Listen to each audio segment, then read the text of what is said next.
Ration పంపిణీ వాహనాలను పునరుద్ధరించాలని రాజమండ్రిలో వాహన యజమానులు ఆందోళన చేశారు.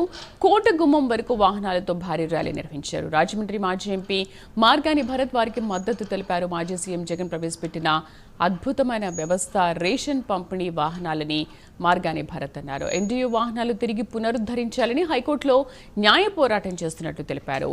ఎండియూ వాహనాల యజమానులకు న్యాయం జరిగే వరకు పోరాడతానని చెప్పారు.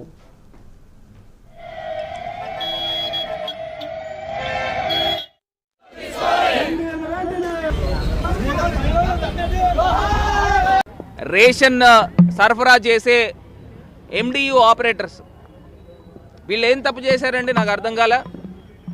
ఎండియూ ఆపరేటర్స్ని వీళ్ళని విధుల నుంచి తప్పిస్తూ బహిష్కరిస్తూ ఇవాళ నిర్ణయం తీసుకున్నారు.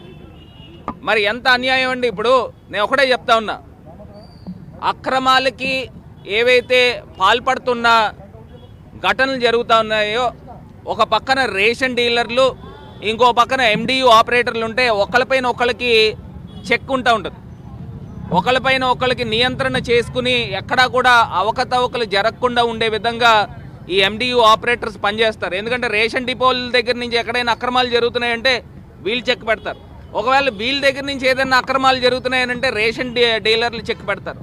ఈ వ్యవస్థ చాలా అద్భుతమైన వ్యవస్థ. జగన్మోహన్ రెడ్డి గారు తీసుకున్న నిర్ణయం కూడా ఇవాళ తెలుగుదేశం కార్యకర్తలు, తెలుగుదేశం నాయకులకి ఈ యొక్క రేషన్ డిపోలు సుమారుగా నాకు తెలిసి 29,000 పైచిలకు రేషన్ డిపోలు ఉన్నాయి.